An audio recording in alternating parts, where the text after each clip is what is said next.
Hello and welcome to Starting Out Sober. My name is Matthew James Sullivan. Today I am 104 days sober as I record this. Today's episode is on my time in detox. Last week we talked about me leading up to detox. If you're new to the podcast, you can start from the beginning to see my journey of getting sober. So before we get started, I am going to do a t-shirt giveaway on Monday, Labor Day, which is exciting. I got to 300 Instagram followers. You can follow me at Starting Out Sober Pod, and I will be doing it on Instagram. So go to my Instagram, follow along, and look for the post on Monday for the t-shirt post to find out how to win. So let's get to the episode. As of last episode, we were talking about my time leading up to detox.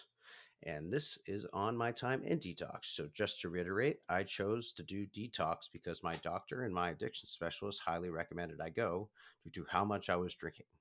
It is a very real health risk to not properly detox. I am not a doctor, but I was told you have a high risk of seizures from quitting cold turkey. You could literally die.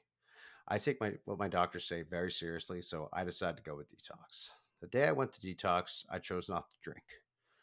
When you go to detox, you realize a lot of people in there came in from a bender where they were drunk or high for a long time and then decided to show up to detox. And there's absolutely nothing wrong with that.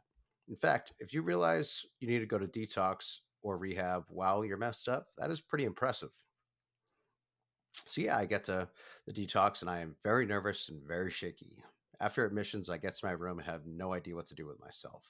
I didn't want to talk to anyone. I just wanted to lay in bed.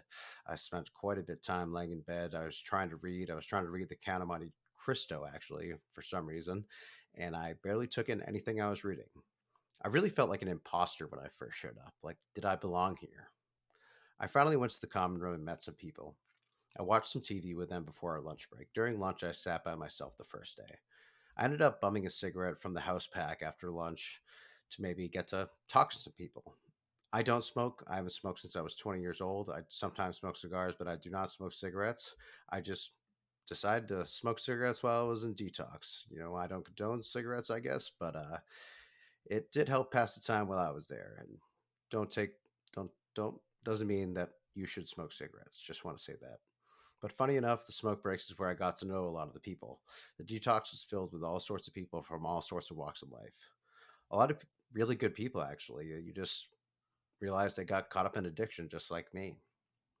I still kind of felt like an imposter until I was talking to someone who was addicted to heroin. And then they told me, we're all here for the same reason to get clean. Doesn't matter what you're taking, what you're on. Here, we're all the same. And that really hit home and instantly made me feel better. I was set to be in detox for 7 days. People came and went as the days passed. I ended up becoming friendly with a bunch of people there. We laughed. We had some intense conversations. It was honestly cathartic talking to people going through what I was going through. The days definitely go slow. You don't get your phone. You maybe get one call a day. The only time you go outside is for smoke breaks, which is a big reason a lot of people smoke in there. Once in a while, a case manager would ask us if we wanted to go for a walk around the premises. I always said yes. But yeah, it's not easy being there. The thing is, after a few days, you realize why you were there. It all starts coming together. You go to groups, you talk, you listen to sober groups come in from things like AA and share their stories. You relate, you take it all in.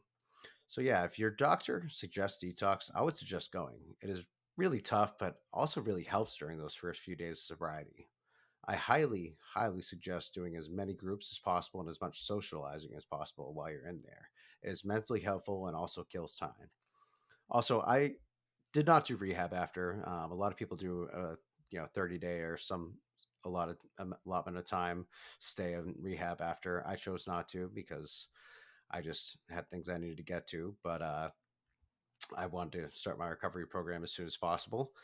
But yeah, if you're not ready to leave detox or are recommended to do rehab, I highly suggest staying through the rehab. I know a lot of people that have done that and it was very helpful. Maybe someday I'll have someone on the pod who did a full rehab stay to kind of talk about that time.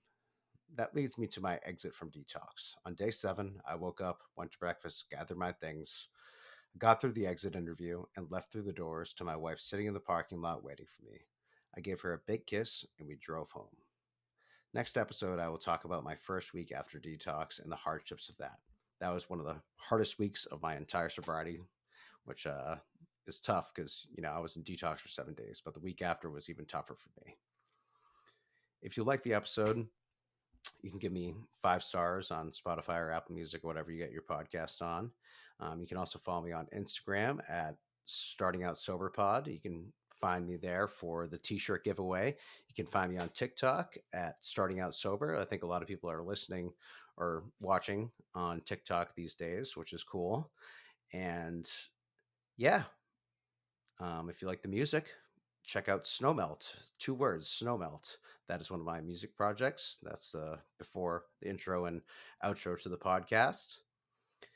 And that's about it. That wraps up today's episode, and I will talk to you next week. All right, bye.